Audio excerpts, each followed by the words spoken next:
Hello dear students, good afternoon. तो हम लोग स्टार्ट करते हैं भाई ज्योमेट्रिकल आइसोमर। ज्योमेट्रिकल आइसोमर, ठीक है। यही लिखिएगा ज्योमेट्रिकल आइसोमर और उसमें लिखिएगा प्रॉपर्टी ऑफ ज्योमेट्रिकल आइसोमर। यही लिखिएगा property of geometrical isomer. Property of geometrical isomer. पहला लिखिएगा स्टेबिलिटी। फर्स्ट क्या लिख लो आप? स्टेबिलिटी, ठीक है। तो पहला लिखिएगा, फर्स्ट हम लोग ये लिखेंगे, पहला केस इसमें पढ़ेंगे केस वन स्टेबिलिटी में, केस वन, ठीक है। पहला में पढ़ना है trans is more stable as compare to cis. पहला लिखिएगा trans is more stable than cis isomer, ठीक है। क्यों ज़्यादा? ड्यू टू स्टेरिक हिंड्रेंस या ड्यू टू स्टेरिक क्राउडिंग, ठीक है। जैसे हमने लिखा CH3C डबल बॉन्ड C, ये मान लो फर्स्ट, और C डबल बॉन्ड C, तो ये मान लो आप सेकंड। अब इन दोनों में ये बताना है इन दोनों में स्टेबल कौन होगा। तो पहले ये देखो कि अगर कोई भी दो ग्रुप सेम साइड का अपोजिट डायरेक्शंस में हो तो उसे क्या कहा जाएगा? ट्रांस। यदि सेम टाइप का डबल बॉन्ड के रिस्पेक्ट में एक ही तरफ हो, तो अगर एक ही तरफ है तो उसे कहा जाएगा सिस, और अगर डबल बॉन्ड के रिस्पेक्ट में एक इधर है और दूसरा उधर दिख रहा, नहीं अपोजिट दिख रहा है, तो उसे क्या कहा जाएगा? ट्रांस। अब देखो मैटर यहाँ पे ये है कि अगर थोड़ा इसको एक्सपेंड किया जाए कार्बन को, तो इस पर कुछ ऐसे हाइड्रोजन मिलेंगे, और यहाँ भी देखो कुछ ऐसे हाइड्रोजन मिलेंगे, और यहाँ देखा जाए तो ये इस साइड है, और अगर यहाँ पे अगर उसी को बनाया जाए तो ये कुछ इधर चले गए हाइड्रोजन, और ये कुछ इधर चले गए। तो यहाँ पे अगर देखा जाए तो ये जो कार्बन है इस पे 3 हाइड्रोजन एक तरफ हो गए, ये भी एक तरफ हो गए, ये 3 ग्रुप ये और ये अपोजिट चले गए। तो जब ये अपोजिट चले जाएंगे, आप अपोजिट चले गए डबल बॉन्ड के, यहाँ जो रिपल्सन्स होता है वो इसके कंपैरिजन में कम होता है। इसके कंपैरिजन का मतलब है कि दो बड़े ग्रुप सेम साइड आ गए। जब दो बड़े ग्रुप सेम साइड आएंगे तो इन दोनों में आपस में जो होगा वो रिपल्सन होने लगेगा। वही दोनों ग्रुप देखो यहाँ अपोजिट चले गए एक दूसरे के, जब अपोजिट चले जाएंगे तो यहाँ जो रिपल्सन होगा वो मिनिमम होगा, यहाँ रिपल्सन मैक्सिमम होगा, यहाँ पर रिपल्सन मिनिमम होगा। तो अगर दो बड़े ग्रुप हैं और दोनों अगर अपोजिट दिशा में है तो कहा जाएगा सर ट्रांस मोर स्टेबल होगा, और अगर दोनों सेम साइड में है तो कहा जाएगा सर वो कम स्टेबल होगा, क्योंकि यहाँ रिपल्सन ज़्यादा होगा, यहाँ रिपल्सन कम होगा। तो ये केस हमारा 1 कंप्लीट हो गया। वो कहाँ गया भाई? ये हमारा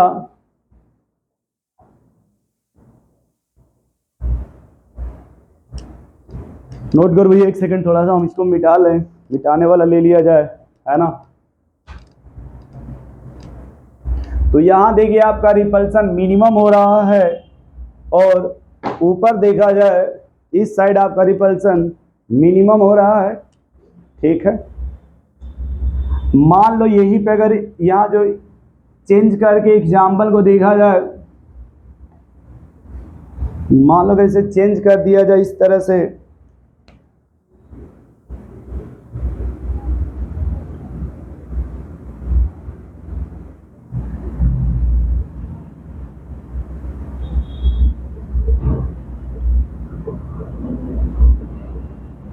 अब देखिए तो यहाँ पे इसे बोलते हैं बॉन्ड लाइन फार्मूला। तो यहाँ पे अगर कुछ नहीं लिखा है तो माना जाएगा कि ये CH3, यहाँ कुछ नहीं तो माना जाएगा CH3। अब देखिए ये क्लोरीन पे लोन पेयर होता है, ये आपका कार्बन सेकेंड पीरियड का है, क्लोरीन थर्ड पीरियड का होता है। तो अगर यहाँ पे साइज छोटा होगा तो ये साइज और बड़ा होगा। तो ये दो बड़े बड़े लोग जो हैं वो सेम साइड है, यहाँ वही देखो दो बड़े लोग लेकिन अपोजिट चले गए। तो कहाँ सर यहाँ पे जो रिपल्सन हो रहा है वो मैक्सिमम होगा, यहाँ पे जो रिपल्सन हो रहा है वो मिनिमम होगा। तो जहाँ रिपल्सन मिनिमम होता है उसकी स्टेबिलिटी ज़्यादा होगी। तो यहाँ कहेंगे trans is the more stable, ST is more stable as compare to सिस।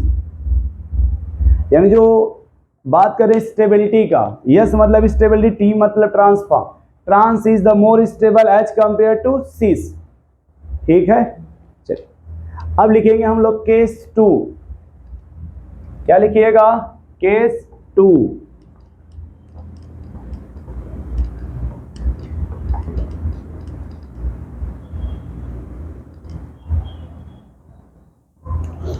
अब लिखेंगे भैया केस 2।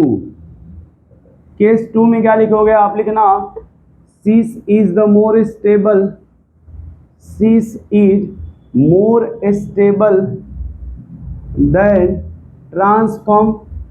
आपको ये कहेगा सर क्यों? ड्यू टू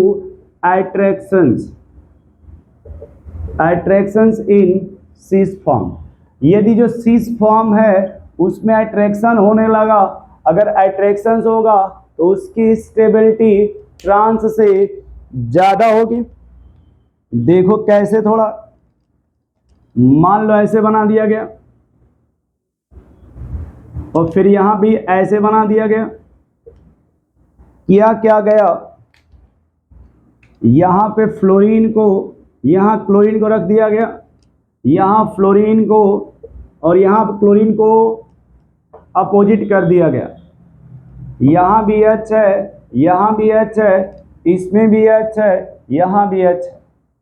अगर दो हाइड्रोजन सेम साइड होता है क्रॉस द डबल बॉन्ड तो उसे हम लोग सिस कहते हैं। अगर वो दोनों अपोजिट चले गए सेम टाइप का उसे हम ट्रांस कहते हैं। अब ये जो फ्लोरीन है इस पर लोन पेयर पाया जाता है, ये क्लोरीन पर भी लोन पेयर पाया जाता है। यहाँ भी फ्लोरीन पे लोन पेयर होगा और क्लोरीन पर भी लोन पेयर होता है। सवाल ये होता है कि सर ये लोन पेयर है, गैप है, ये पाई होता है। तो अगर ये लोन पेयर गैप पाई होगा तो यहाँ रेजोनेंस होगा, यहाँ भी लोन पेयर गैप पाई है तो इधर से भी रेजोनेंस होगा। तो क्या ये लोन पेयर इधर आएगा या ये लोन पेयर आएगा? अब देखिए ये जो क्लोरीन है इसके पास वैकेंट d ऑर्बिटल होता है, वैकेंट d ऑर्बिटल होता है। फ्लोरीन के पास कोई भी वैकेंट d ऑर्बिटल नहीं होता। इसका मतलब है कि फ्लोरीन कभी भी इलेक्ट्रॉन एक्सेप्ट नहीं कर सकता, एक ही काम करेगा, सिर्फ डोनेट करेगा। अब देखो यहाँ पे ये लोन पे जब यहाँ शिफ्ट होगा तो ये पाई इधर चला जाएगा, वही लोन पे जब यहाँ शिफ्ट करोगे तब ये पाई इधर क्लोरीन के तरफ आ जाएगा। देखो जब एक तरफ आएगा तो यहाँ क्या बनेगा? पहले इधर कोई चेंजिंग नहीं है, तो जहाँ चेंजिंग नहीं है पहले उसे बना लिया जाए, फिर जो चेंज होगा उसे बना लिया जाएगा। अब देखो जब ये चेंज, ये फ्लोरीन जैसे इलेक्ट्रॉन शिफ्ट करेगा डबल बॉन्ड बनेगा और इधर भी डबल बॉन्ड बनेगा, फ्लोरीन पे प्लस हो जाएगा और क्लोरीन पे माइनस जनरेट होगा। सेम वही सिचुएशन देखो भैया यहाँ भी आएगा, ये प्लस हो जाएगा और क्लोरीन पे माइनस हो जाएगा। थोड़ा देखो कैसे हो रहा है। जब ये लोन पर यहाँ शिफ्ट करोगे ये सिंगल बॉन्ड दिख रहा है, सिंगल बॉन्ड से डबल बॉन्ड हो जाएगा। ये बॉन्ड इधर जा रहा है तो डबल से सिंगल हो जाएगा, और यहाँ एक बॉन्ड दिख रहा है, एक बॉन्ड ये आ रहा है तो दो बॉन्ड हो जाएगा।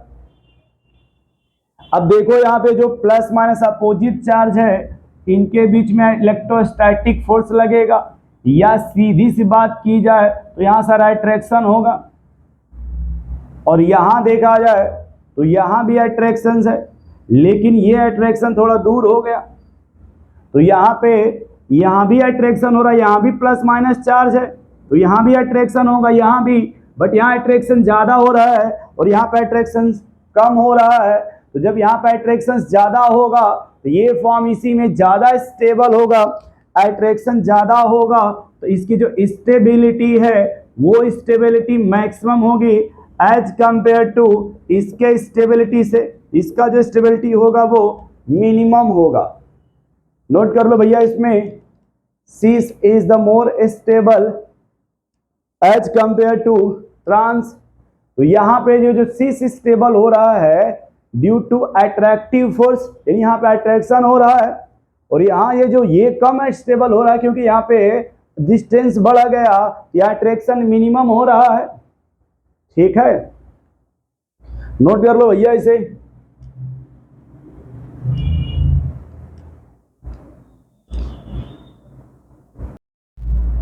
Hello dear students, good afternoon. हम लोग पढ़ेंगे भाई प्रॉपर्टी ऑफ ज्योमेट्रिकल आइसोमर, जिसमें हेडिंग लिखिएगा आप लोग डाइपोल मोमेंट। हेडिंग लिखिएगा डाइपोल मोमेंट, डाइपोल मोमेंट। ये देखिए जो डाइपोल मोमेंट है इसे म्यू से रिप्रेजेंट किया जाता है, डाइपोल मोमेंट को म्यू से रिप्रेजेंट किया जाता है।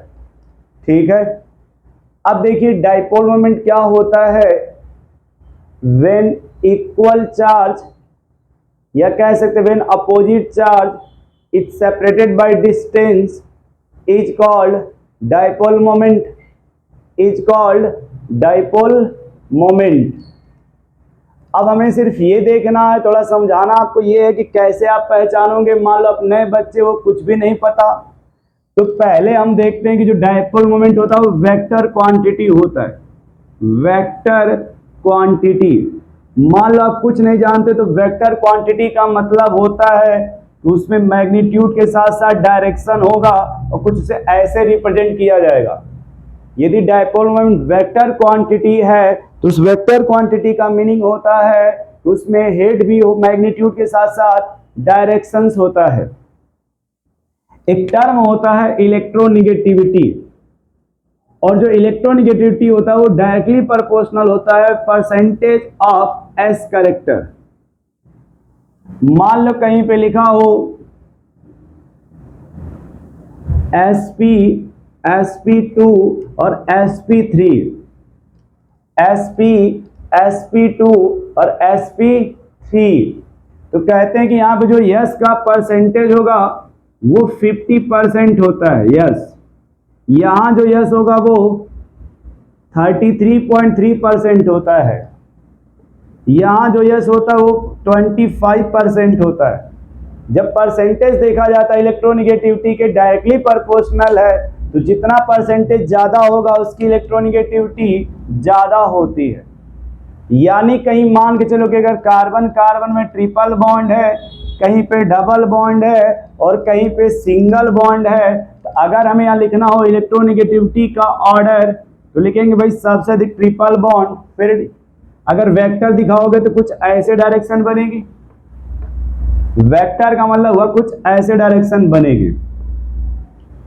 मान लो कहीं पे कार्बन डबल बॉन्डेड हो और क्लोरीन हो, मान लो कहीं कार्बन डबल बॉन्डेड हो और इससे एक तरफ लगा क्लोरीन हो, ठीक है, तो अगर हमें इसकी डायरेक्शन शो करनी हो तो कहा जाएगा कि कार्बन से क्लोरीन की इलेक्ट्रोनिगेटिव ज़्यादा होती है, इसलिए यहाँ पे डायरेक्शन कुछ ऐसे बनेगा। मान लो उसी कार्बन से ब्रोमीन लगा हो तो कहा जाएगा कि अगर ब्रोमीन लगा होगा तो इसकी इलेक्ट्रोनिगेटिविटी ज़्यादा होगी और इसका डायरेक्शन कुछ ऐसे लिखा जाएगा।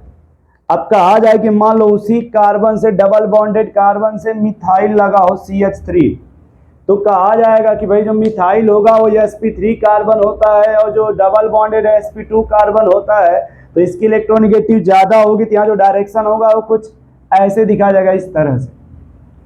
ठीक है, अब इसी का हेल्प लिया जाएगा, इसी के हेल्प से हम लोग एक्सप्लेन करेंगे डाइपोल मोमेंट को। इसको एक्सप्लेन करेंगे डाइपोल मोमेंट को। मान लो कहीं पे सिंगल बॉन्ड है, कहीं डबल बॉन्ड है, किसकी इलेक्ट्रोनेगेटिविटी ज्यादा है? डबल बॉन्ड की।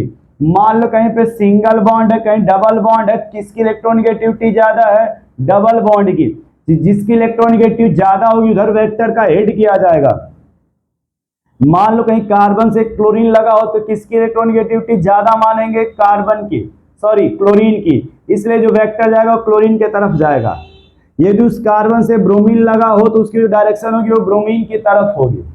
इतने पॉइंट के हेल्प से हम लोग पढ़ेंगे डाइपोल मोमेंट। हम चाहते हैं इसे रफ कर दिया जाए, आप समझ गए होंगे। अब देखो, अगर आप समझ गए होंगे तो देखो इसका यूज कैसे करेंगे। पहला लिखिएगा केस 1, ठीक है। लिखिएगा जो म्यू सिस है, म्यू मतलब डाइपोल मोमेंट सिस का ज्यादा होगा डाइपोल मोमेंट ट्रांस से। यानी पहला हम कंडीशन ये पढ़ेंगे कि जो सिस बनेगा उसका डाइपोल मोमेंट ज्यादा होगा ट्रांस से। किस केस में? वेन अटैच्ड ग्रुप, जैसे लिखिए when two attached group, two attached group across the double bond, across the double bond are same side, are same side। अब इसका देखो मीनिंग क्या होता है? across the double bond का मीनिंग समझो। मतलब ये है कि ये डबल बॉन्ड होता है, इसको बोलते हैं क्रॉस द डबल बॉन्ड। ठीक है, सेम साइड का मतलब होता है इसके किसी भी एक तरफ, ऐसे एक तरफ को बोलते हैं क्रॉस द डबल बॉन्ड। अब चाहे तुम ऐसे बनाओ चाहे तुम ऐसे बनाओ, इसको कहेंगे double bond, across the double bond are same side. तो अगर when two attached group across the double bond are same side, and ये जो दो ग्रुप है ना, when two attached, when two ऐसे लिखते हैं, व्हेन टू लिखेंगे when same two group attached, और अच्छा हो जाएगा when same two group attached. अगर सेम प्रकार का दो ग्रुप अटैच्ड है तो वहां पे सिस का ज्यादा होगा एच कंपेयर टू ट्रांस का। जैसे मान लो मैं लिख दिया CH3 और ये CH3, यहाँ H और यहाँ H, ये CH3 इधर CH3H। ये हमारा एग्जाम्पल फर्स्ट है, पहला एग्जाम्पल। तो आपने देखा, ये देखा इसके पहले कि मान लो अगर ये कार्बन डबल बॉन्डेड है, कार्बन सिंगल बॉन्डेड है, तो किसकी इलेक्ट्रोनेगेटिव ज्यादा होगी? डबल बॉन्डेड का। यानी यहाँ ये जो मिथाइल होगा इसका डायरेक्शन कुछ इधर होगा। ये मिथाइल सिंगल बॉन्डेड है, ये डबल बॉन्ड है, इसका डायरेक्शन कुछ इधर होगा। इन दोनों का जो रिजल्टेंट होगा भैया वो कुछ इधर होगा। यहां देखा जाए तो इसका जो डायरेक्शन है वो कुछ इधर होगा, इसका डायरेक्शन वो कुछ इधर होगा। ये दोनों अपोजिट है तो इसे ट्रांस कहते हैं, इसे ट्रांस कहते हैं। ये सेम साइड है तो इसे सिस कहते हैं। अब सुनो, अब देखो यहां पे देखा जा रहा है तो जो म्यू सिस है वो बढ़ रहा है, जो म्यू सिस की वैल्यू है वो बढ़ रही है, और यहाँ जो म्यू ट्रांस है ये वैल्यू कैंसिल आउट हो रही है। यहाँ एक दूसरे को ये कैंसिल आउट कर रहे हैं। यहाँ जब कैंसिल आउट होगा तो यहाँ म्यू की वैल्यू लगभग 0 हो जाएगी, और यहाँ जो वैल्यू होगी म्यू 0 की से बढ़ जाएगी। सिस की वैल्यू 0 से बड़ी होगी क्योंकि इन दोनों का सेम डायरेक्शन है लगभग, तो सेम ही तरफ, मतलब इधर एक तरफ आ रहे हैं तो ये लगभग बढ़ेगा रिजल्टेंट, जबकि एक दूसरे को कैंसिल आउट कर, क्योंकि अपोजिट डायरेक्शन है। यहाँ पे जो डायरेक्शन से कह सकते हैं सर जी ये अपोजिट डायरेक्शन है। अगर अपोजिट डायरेक्शन है तो एक दूसरे को कैंसिल आउट कर देंगे, ये अपोजिट डायरेक्शन है तो एक दूसरे को कैंसिल कर देंगे। और जब कैंसिल कर देंगे जब म्यू की वैल्यू 0 हो जाएगी, म्यू की वैल्यू 10 से लिखो 0 हो जाएगी। यहाँ पे कहेंगे सर कि लगभग यहाँ पे अपोजिट है, यहाँ डिफरेंट कहेंगे सर, यहाँ पे डिफरेंट डायरेक्शंस है, अपोजिट सेम नहीं कहेंगे, डिफरेंट डायरेक्शंस, बट अपोजिट नहीं है। तो यहाँ पे एक तरह से रिजल्टेंट एक ही तरफ बढ़ेगा, बढ़ेगा तो यहाँ पे वैल्यू बढ़ जाएगी। तो म्यू सिस की वैल्यू ज्यादा हो गई 0 से और ट्रांस की वैल्यू लगभग 0 हो गई, तो कह सकते हैं सर जो सिस होगा उसका डायपोल मोमेंट ज्यादा होगा as compare to trans, trans से सिस का डायपोल मोमेंट ज्यादा है। कुछ बच्चे कह रहे हैं सर एक और एग्जाम्पल लिखो, चलो एक और देख लो, एक और देख लो, वरना तुम लोग जान दे दोगे, वो भी जान दे दोगे, कहोगे एक और बताइए, एक और देख लो। कंडीशन यही है, कंडीशन की भाई या तो सेम टाइप का ग्रुप एक तरफ हो या फिर वो अपोजिट हो। मान लो इनको हमने इस बार अपोजिट कर दिया, कार्बन ना लेके अब इसी को बस ऐसे देखा जाए तभी भी बात वही आएगी, ठीक है। यहाँ क्लोरीन नहीं दिख रहा है तो चलो यहाँ लिख लेते हैं, थोड़ा इसको और इधर बना लेते हैं ताकि तुम्हें किसी तरह का रोना गाना न रहे। यहाँ देखो दोनों सेम टाइप का हो गया, यच लिख रहे हैं ताकि पता चले, वरना कहोगे ये तो अलग अलग हो गया। अब थोड़ा देखो, यहाँ जो क्लोरीन की डायरेक्शन होगी वो कुछ इस साइड होगी, यहाँ क्लोरीन की डायरेक्शन कुछ इधर होगी। मान लो अगर यहाँ ब्रोमीन होता तो उसका भी डायरेक्शन यही होता, यहाँ अगर ब्रोमीन होता तो उसका भी डायरेक्शन यही इधर होता।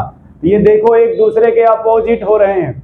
यहाँ देखो इसका डायरेक्शन कुछ इधर होगा, इसका कुछ इधर होगा, तो इन दोनों का जो रिजल्टेंट आएगा वो एक ही तरफ आएगा, कुछ इधर इन दोनों के बीच में आएगा रिजल्टेंट, और यहाँ पे एक दूसरे का कैंसिल आउट हो जाएगा। तो यहाँ जो म्यू ट्रांस होगा, म्यू ट्रांस ये वैल्यू हो जाएगी 0, और यहाँ जो म्यू सिस होगा, म्यू सिस ये 0 से बड़ी हो जाएगी। तो केस हमारा फर्स्ट यही था कि सिस के वैल्यू ज्यादा होगी एज कंपेयर टू ट्रांस। थोड़ा नोट करो भाई, सिस का डायपोल मोमेंट ज्यादा होगा एज कंपेयर टू ट्रांस, सिस की वैल्यू ज्यादा एज कंपेयर टू ट्रांस। चलो ये लिख लिए होंगे आप लोग, यही कर देंगे। अब केस नंबर 2 यही लिख दिया जाएगा, केस नंबर 2। अब केस अगर 2 होगा तो समझ गए होंगे कि जो म्यू ट्रांस होगा वो ज्यादा हो जाएगा as compare to mu cis, mu trans होगा वो ज्यादा होगा एज कंपेयर टू सिस। अब देखो ये सेम लैंग्वेज कहेंगे,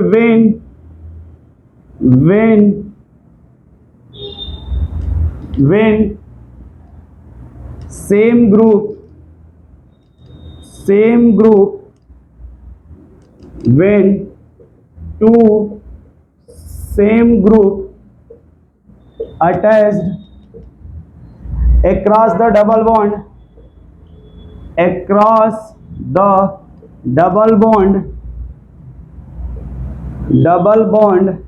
are opposite side, यानी कह रहा आप वही दोनों ग्रुप को अपोजिट भेज दीजिए। अपोजिट का मतलब मान नहीं, वेन टू क्या लिखा, when same two group, same when नहीं लिखा, when same two same group, when different two, ठीक है, when different two group attach across double bond are opposite side. When different दो ग्रुप है ना, देखो अब जैसे मान लो हमने यहां पे लिख दिया CH3C double bond C Cl H और H, C double bond C Cl CH3H H। अब देखो कॉमन सेंस थोड़ा सुनना, यहां देखा जाए तो ये sp3 होगा, ये sp2 होगा, तो जो डायपोल मोमेंट का डायरेक्शन होगा मोर इलेक्ट्रोनेगेटिव के तरफ होगा, और ये कुछ इधर होगा, यहां जो होगा वो कुछ इधर होगा। तो मान के चलो कि अगर इधर से आ रहा है तो उसी में से कुछ इधर जा रहा है, और यहां देखो ये डायरेक्शन कुछ इस तरफ होगा और इसका डायरेक्शन कुछ इस तरह होगा। तो कहेंगे सर यहाँ पे लगभग यहाँ पे सेम डायरेक्शन है, यहाँ पे सेम डायरेक्शन हो गया, यानी यहाँ पे एडिशन एक तरह से हो रहा है, और यहाँ थोड़ा डिफरेंट डायरेक्शंस हो गया, तो अगर ये डिफरेंट डायरेक्शंस हो जाएगा तो इसका जो मैग्नीट्यूड आएगा थोड़ा वो डिफरेंट, यानी सब्ट्रैक्शन का मामला हो गया और यहाँ एडिशन का मामला हो गया, इसलिए इसका डायपोल मोमेंट बढ़ जाएगा एज कंपेयर टू सिस। सिस के कंपेरिजन में ट्रांस का डायपोल मोमेंट ज्यादा होगा और यहाँ पे सिस का थोड़ा कम हो जाएगा। क्यों ट्रांस का ज्यादा होगा? क्योंकि यहाँ पे थोड़ा एडिशन हो रहा है, यहाँ थोड़ा इधर आ रहा है तो इसी से कुछ इधर चला गया, यानी थोड़ा ये सब्ट्रैक्शन हो रहा है और यहाँ पे ओवरऑल एडिशन हो रहा है, इसलिए ट्रांस का डायपोल मोमेंट ज्यादा है एज कंपेयर टू सिस।